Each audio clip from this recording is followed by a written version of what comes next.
What's up, guys? This is my LAIC metagame preview and discussion video. So if you guys are competitive players looking to kind of get my thoughts on a metagame leading into a big tournament, this is my thoughts heading into the first tournament in the Silver Tempest format. Now, the Silver Tempest format has already kind of gotten fleshed out pretty quickly. People are finding their own groove. These crazy cards are coming out of the binders, paired with Mirage Gate to kind of answer these big hitters in the form of Lugia. Lugia is bringing out these crazy attackers as well to kind of facilitate the Archeops engine to kind of make that all flow.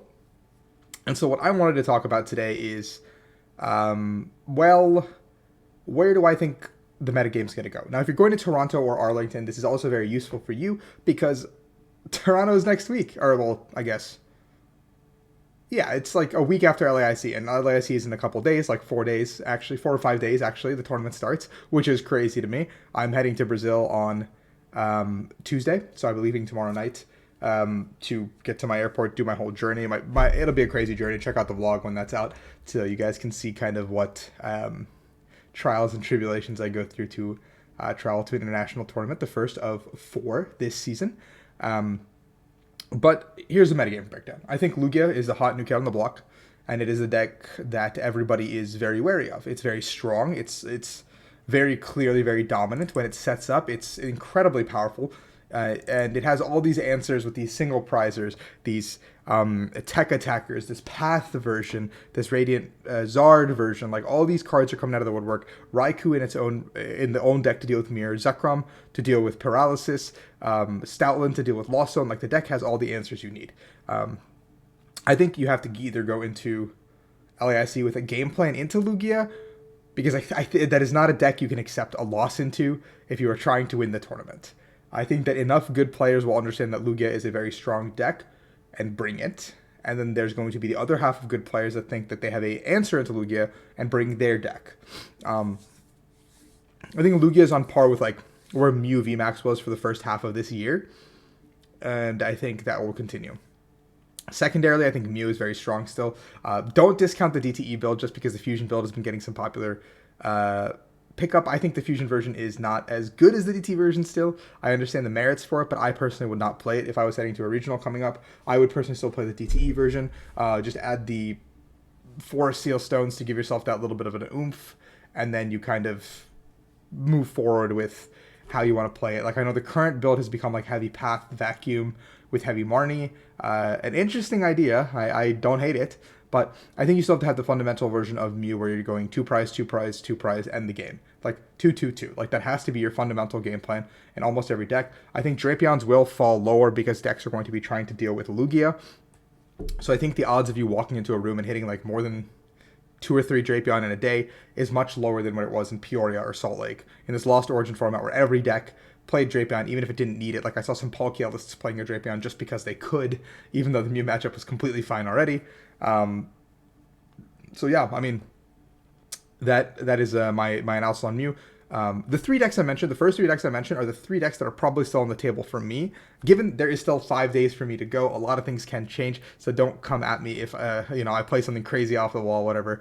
But like, usually the first 3 decks I mentioned are my current top 3, or where I view the top 3 decks in the meta. So Lugia, Mew, either DT or Fusion. I think DT is better, and then Lost Box. Now, Lost Box comes in a lot of different flavors because we've seen the amazing rare Raikou build, the amazing rare Zacian build, amazing rare Rayquaza build. We've been seeing Kyogre from Celebrations make a splash on it, pun intended, I guess. And so, like, all of these things are kind of compounding on one another to make Lost Box a very unpredictable deck with a very consistent engine that capitalizes on using Cramorant and Sableye still, no matter which engine or which deck it's playing, which is a really scary thought when you're sitting across the table from it. Because you don't know what to expect as a player. And so I think Lost Box, while it's still one of the still more technical decks to play, it is still very, very scary if you mess up, even one turn somewhere in there.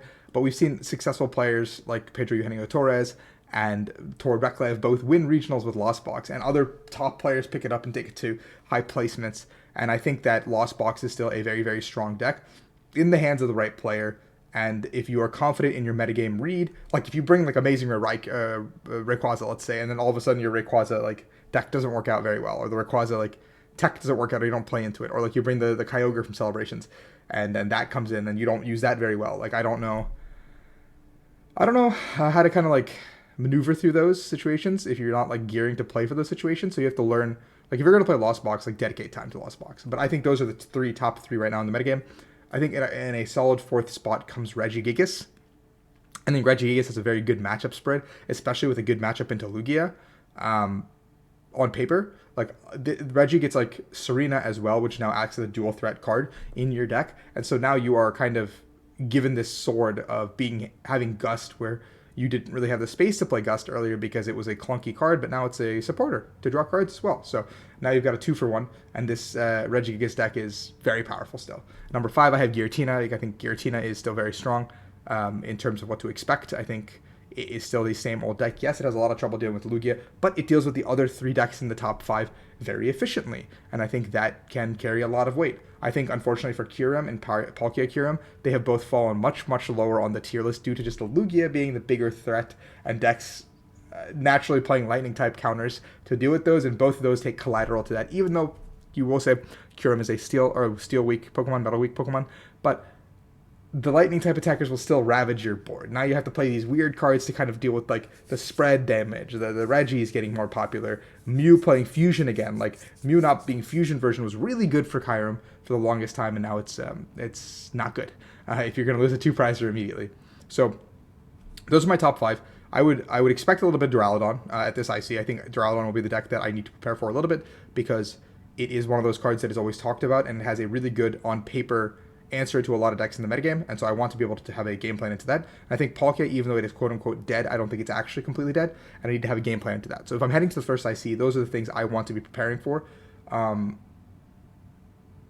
I think the Zoroark toolbox, like those kinds of decks, like they'll tie out. They won't really go deep in the tournament because I don't expect a good player, a good pilot, like someone who's a top name player. Like when you put a nameplate to a deck, like they could bring it to a top level. Like I don't think those are the players that I expect to bring it.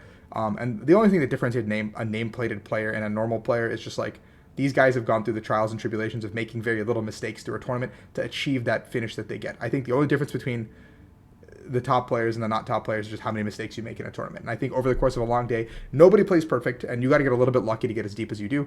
But the ones who make the most mistakes are the ones who are often finding themselves at that 5-3-1 record or lower. And I haven't had the best days. Don't like take what I'm saying as like cockiness or anything, because I haven't had good days either. A lot of the time, like I play pretty poorly and I get punished accordingly. It's just recognizing that you did that and moving forward. That's a spiel for a different day. Sorry for this tangent, but I think the top 5 decks important to know, and then if you're heading forward, prepare for some of those niche off the wall stuff. But besides that, I don't think the meta is like any crazy complicated. I think it's actually gotten a little more centralized from the Lost Origin format. So it helps making preparation early easy. So if you're going to Toronto, definitely be able to check out the stream this weekend and kind of see what decks are performing at the top level. And then as soon as the top 8 or top 32 even gets finalized, try to find something that works for you, what you want to test against. It gives you you guys back at home a much easier way to prepare for Toronto, and Stuttgart, I think, is what's happening next week in Germany. I know there's a European regionals as well. So yeah, that all being said, that's my metagame preview analysis. Thank you for watching. Peace out, guys.